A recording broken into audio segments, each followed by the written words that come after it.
Welcome to Daily Dose of Knowledge. Some hearts never feel full no matter how much they receive. Today we are going to talk about why and what it costs.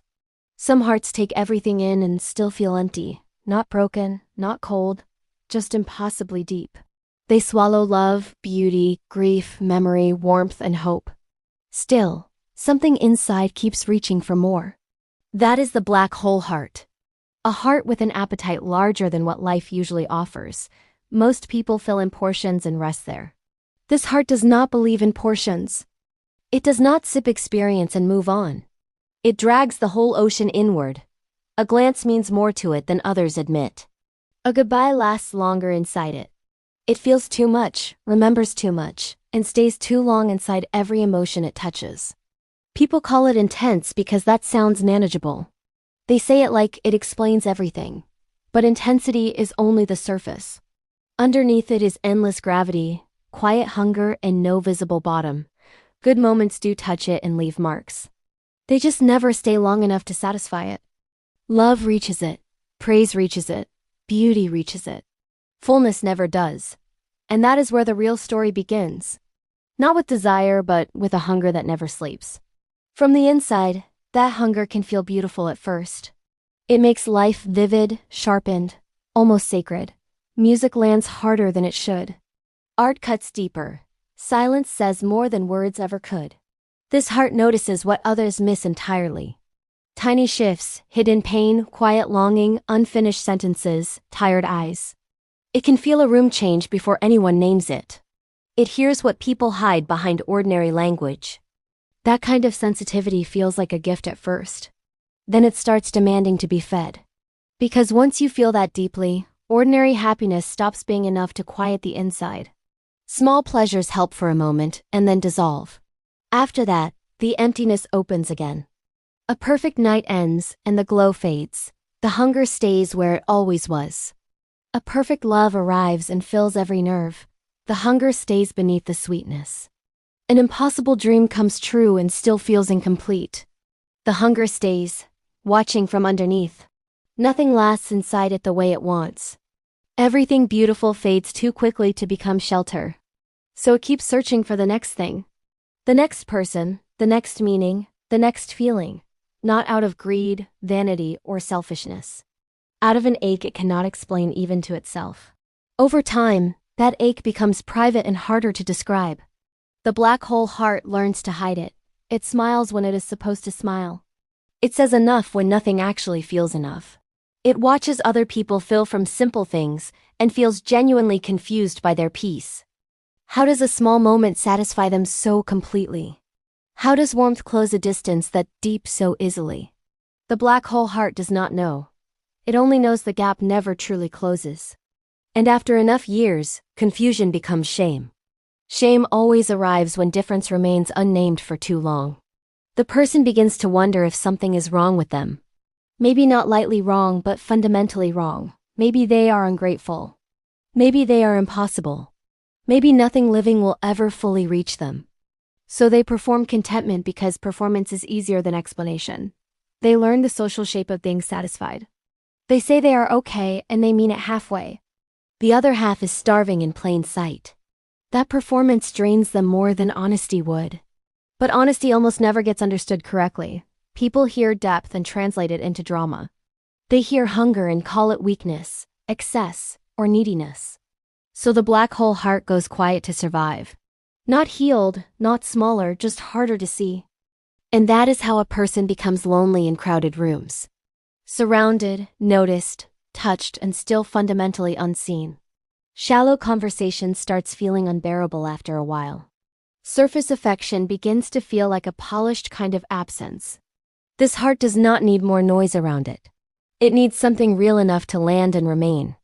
And that need changes everything, especially love. Love is where the black hole finally reveals its true size. It does not fall lightly or carefully. It falls with its entire interior and all its hidden weight. When it chooses someone, it opens every locked room at once. Nothing stays half-given, half-felt, or safely distant. It studies their silences and remembers their smallest wounds.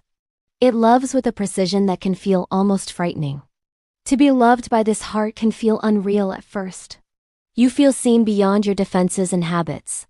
It notices the mood behind your smile, the fear behind your anger, the sadness hiding inside your jokes. It gives presence like devotion, attention like worship, and loyalty like fate itself has already decided. At first, that kind of love feels extraordinary and unforgettable. Then its gravity slowly begins to show. The other person starts feeling the weight of being someone's entire world. That is a beautiful place, but a heavy one. They need space, air, distance, ordinary breathing room. The black hole heart hears rejection where they meant balance. A delayed reply becomes danger before logic can speak. A changed tone becomes prophecy before proof arrives. One step back feels like the beginning of abandonment.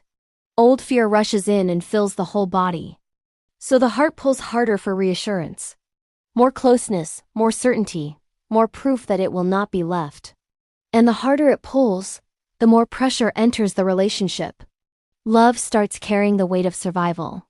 Sometimes the other person leaves completely. Sometimes they stay physically and disappear emotionally, which can hurt even more. Both hurt in almost the same language. Both confirm the oldest fear hiding underneath all the love. That fear says you are too much to keep. Too deep, too heavy, too difficult to hold. After enough endings, the heart stops calling this a pattern. It starts calling it truth about itself. It begins to believe no one can stay inside its gravity without eventually needing escape. That belief stains everything after it. Every new beginning already carries the shadow of an ending. But the black hole heart is not only a curse. That would be too simple, and too easy. There is beauty in a heart that never learns indifference. Terrible beauty, but beauty all the same. It feels life with a fullness most people never touch. Even its pain proves how awake it is. It does not pass through moments and leave them behind. It enters them completely and lets them alter it. When it loves, people remember it for years after it ends. Being fully seen is almost impossible to forget. When it creates, the work carries unusual weight and truth. It comes from somewhere deeper than performance or style. A song, a page, a sentence, a look. Everything made from that depth feels lived in, not manufactured. The black hole heart also understands suffering without flinching. It can sit beside pain longer than most people can. It does not rush grief into neat language. It does not fear brokenness or ask it to hurry. That makes it rare company in a wounded world. It can hold what others avoid, judge, or escape. It sees contradiction without panic or disgust. Darkness and tenderness can live in the same person. It knows people are not simple because it has never been simple itself. Not for one day. That is the paradox at the center of it. The same depth that starves it also makes it extraordinary. But beauty does not cancel hunger or tame it. The emptiness still returns after every beautiful thing. Some try filling it with romance until romance feels like a drug. Some try filling it with achievement. Some throw work into it until work becomes escape. Some throw chaos into it because chaos feels alive. Some even throw pain into it because pain can feel convincing. At least suffering proves something is happening. But even pain cannot fill a space built without edges. It only echoes louder inside the dark. Sooner or later, the question changes completely. Not how do I fill this? How do I carry it? That shift is everything important. It does not cure the heart, but it changes the relationship to it. The person stops chasing completion like a finish line. They start studying the size of their own capacity. Maybe the emptiness is not failure after all. Maybe it is scale, depth, and unusual room. A small cup fills quickly and overflows. A vast interior does not. This heart was never designed for small satisfactions. That was never the language it was built to understand. It needs depth, meaning, honesty, and contact that reaches the bone instead of brushing the skin. It may never feel full in the normal way, but it can feel true, awake, and fully alive. And sometimes that is enough to keep living beautifully inside the hunger. Not cured, just understood at last. If this found you, subscribe to Daily Dose of Knowledge and watch more on the channel.